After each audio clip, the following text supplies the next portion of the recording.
Nithyananda. Dear Deutsche Welle, we the monks of the Sovereign Order of KAILASA Nithyananda would like to respond to your articles that is spreading Hindu-phobic, racist, lawfare and disinformation against KAILASA and the minority indigenous communities represented by KAILASA. This is in regard to your article that is published on your website on 1st of December 2023 and attributed to AFP AP titled, quote-unquote, Paraguay official ousted amid deal with non-existent country. It is very unfortunate that this article was published by you without contacting us. As a prominent media outlet, I am confident that you understand there are always two sides to a story. We would have appreciated if Deutsche Welle had contacted us. In the future, please make sure that you contact us to hear our side of the story prior to publishing articles that you've done earlier. So we would like to avail this opportunity to set the record straight about what happened. Deutsche Welle, by publishing this article, is undeniably responsible for furthering one-sided disinformation campaign inciting hate against the persecuted Hindu community. We strongly condemn any such Hindu-phobic racist lawfare and disinformation which is systematically perpetrated through such articles, which, as history has shown, is a weapon that imperial racists had perpetrated transnationally for thousands of years, which has displaced millions of Hindus, pushing them into generations of homelessness and statelessness. While Deutsche Welle may not be the author, Deutsche Welle is responsible and accountable for the ramifications of hosting and disseminating disinformation that is carried through this article. I'd also like to touch upon the violation of the ethics of journalism and the article's falsehood. As a prominent media, you may be aware that it is internationally recognized by various media self-regulatory bodies that ethics of journalism include, number 1, truth and accuracy. Number 2, independence. 3, fairness and impartiality. 4, humanity. And 5, accountability. Unfortunately, your article does not fall under any of the above mentioned ethics of journalism, violating the very standard internationally practiced.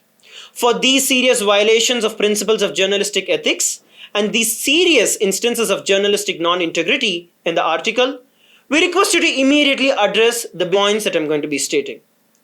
In your article, you falsely refer to the SPH, quote-unquote, as fugitive, fled India in 2019, wanted on various criminal charges. You also have made several statements regarding the false allegations of sexual offenses. Let me put it clear and straight. The reviver of the United States of KAILASA, the Supreme Pontiff of Hinduism, Jagadguru Mahasannidhanam, His Divine Holiness Bhagavan Nithyananda Paramashivam, has dedicated his life to the revival of KAILASA. He has over 4 decades of service history and numerous accomplishments to his credit, and each and every one of this have been well documented and presented for every one of you. The Supreme Pontiff of Hinduism is not a fugitive, but the Supreme Pontiff of Hinduism is a persecuted individual whose basic human rights have been brutally denied. This, once again, is well documented with a plethora of evidence. Additionally, Interpol has rejected any request to issue any notice for the Supreme Pontiff of Hinduism based on the evidence that was presented to them, clearly establishing that what the media has stated is not true. Furthermore, the media has falsely stated, quote-unquote, Nithyananda, who is wanted in India on several charges. It is important to note that despite nearly 15 years of malicious prosecution in India, the Supreme Pontiff of Hinduism has not been convicted of any crime. 0 crimes. The unproven allegations in India of rape are false and malicious. Once again, this is again well documented with ample evidence. The Supreme Pontiff of Hinduism has been proven innocent and exonerated in US judiciary more than 10 years ago. An Ohio federal court ruled in favor of the Supreme Pontiff of Hinduism and fined the false victim nearly $500,000 in penalty. This was in the US court, the District Court of Ohio, in case number CV 526. We need to understand the Supreme Pontiff of Hinduism is a persecuted individual whose basic human rights were brutally denied, and he has been subjected to a decade-long lawfare. It's also noteworthy that many prominent world-renowned human rights advocates, including King's Counsel, Mr. Jeffrey Robertson, has given independent reports and legal opinions attesting this. The omission of the US court orders that exonerate the Supreme Pontiff of Hinduism's false accusations, and at the same time, in sharp contrast, actively spreading disinformation in relation to the above-mentioned false accusations, has amplified our already persecuted minority indigenous Hindu communities of KAILASA. Once again, we strongly condemn this racist lawfare and disinformation that is perpetrated through the media by such false statements. Your article falsely stated, particularly referring to KAILASA as, quote-unquote, a non-existent country, a fictional state, a fictional country. I'd like to clarify here. Is Taiwan, Kosovo, or Palestine a state? Some would say yes, others would say no. But what is incontrovertible here is that self-determination, a term used in the United Nations Charter and various other international regulatory bodies, this self-determination is a human right which is enshrined in multiple international instruments. Another incontrovertible human right is the right to freedom of religion. These are the rights that are being exercised by all of KAILASA's citizens. KAILASA may be less recognized compared to other states, but that does not deny the people of KAILASA from exercising their fundamental human rights and the political rights of building a diplomatic relation and recognition. KAILASA is a sovereign entity as per international law. KAILASA by its very nature is non-violent, a humanitarian service-based nation. And we are being hammered, we are being persecuted by Hindu-phobic, Hindu-mesic, racist forces denying our right to exist, denying our right to get recognition, denying our very right to survive. People with a common origin, history, language, culture, customs, and a religion can turn into a nation through the awakening of a national consciousness.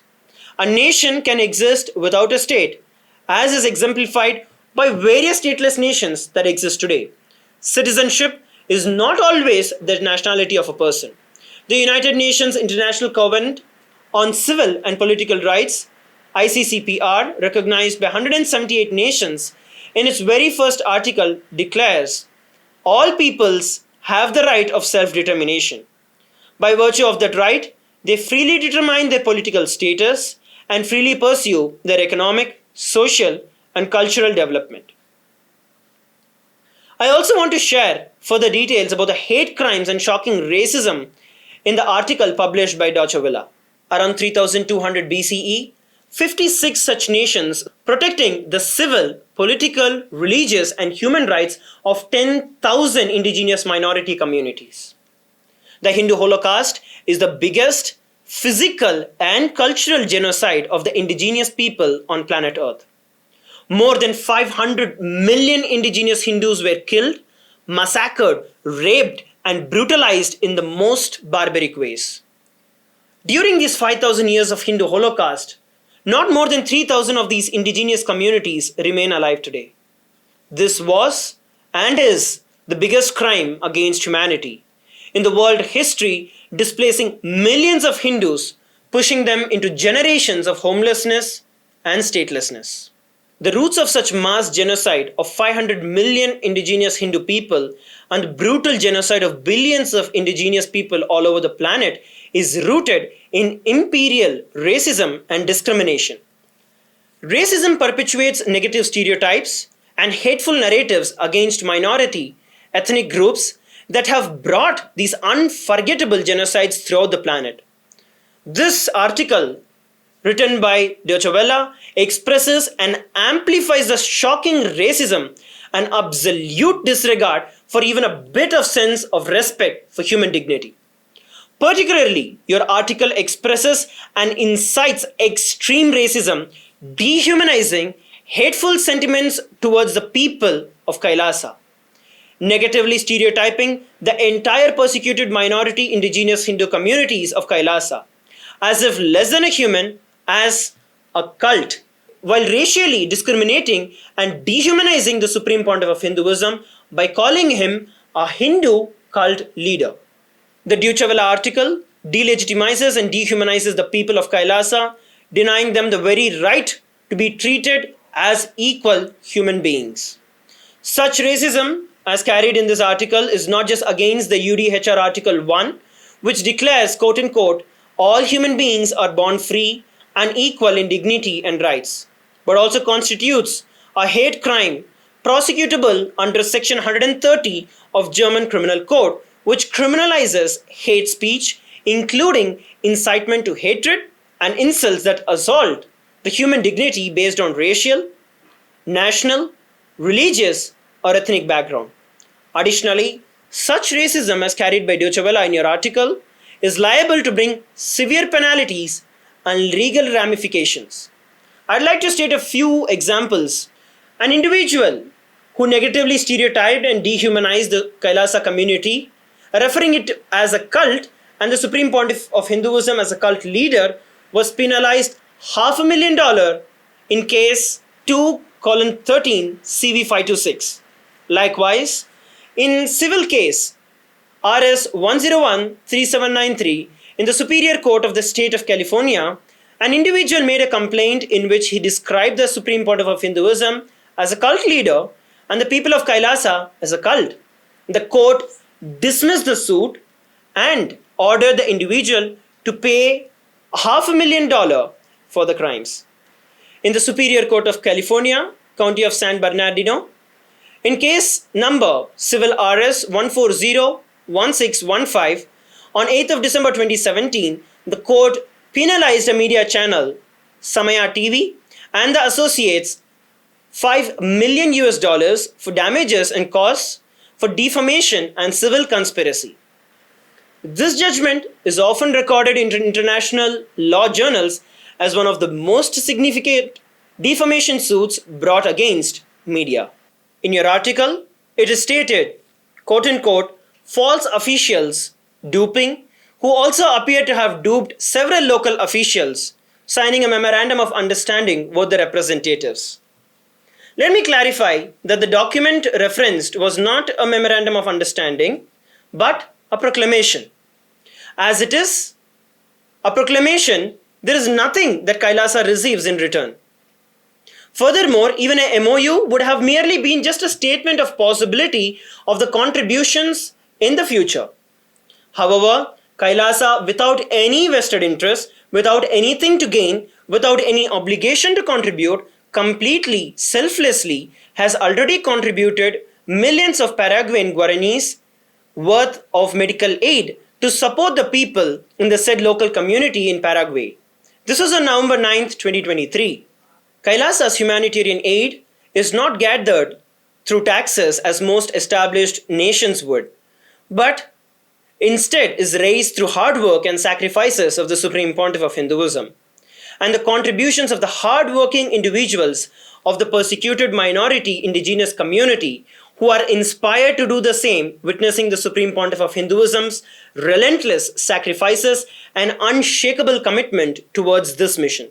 However, it is unfortunate that through Hindu-phobic, racist articles, media such as Deutsche Welle has derailed these humanitarian services that Kailasa is committed to.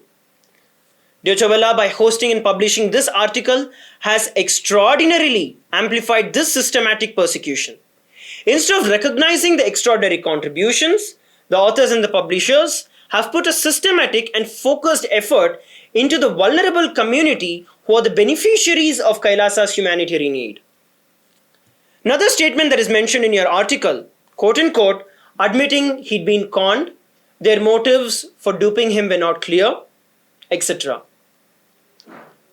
Once again, I'd like to state KAILASA is a sovereign entity as per international law. KAILASA is the revival of the ancient, enlightened Hindu civilizational nation which is being revived by the displaced Hindus from around the world. KAILASA is recognized international body. It has established bilateral relations and has not scammed anyone. Organizations and institutions representing KAILASA have established diplomatic relations with many cities, many states, constituencies, municipalities around the world, bridging cultures, encouraging interreligious dialogue, and continuing our Hindu-based humanitarian services to promote global peace through a better understanding of diverse cultures. In your article, it is also falsely stated, quote unquote, Chamorro told reporters on Thursday that purported officials from the United States of KAILASA had told him the country was a South American island.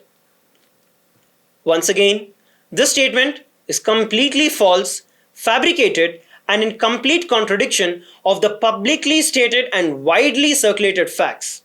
KAILASA's representatives have never stated to anybody that KAILASA is a South American island. KAILASA has already clarified this several times earlier, including an official press release to a question by the Singaporean media companies, the Business Insider.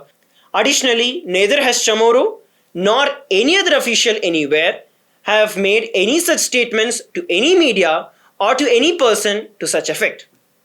Such blatant false claims have not even arisen anywhere else. Thus, what is mentioned in this article by Deutsche Welle is very clear that it is completely concocted, fabricated, and defamatory. We demand a sincere and an unambiguous apology for the blatant inaccuracies presented in your article and publications. A correction or clarification acknowledging the false information and providing accurate details about KAILASA is imperative to rectify the harm caused by you. Your role as a responsible media obliges you to act in public interest and uphold journalistic integrity. We anticipate your prompt cooperation in setting the record straight and in doing so, cease the perpetuation of the harmful narratives that you're promoting. We expect a resolute and a corrective response from Deutsche Welle. We're open to further discussions and providing any further additional information required. Please feel free to reach out to us at contact@kailasa.org if the need be. Thank you.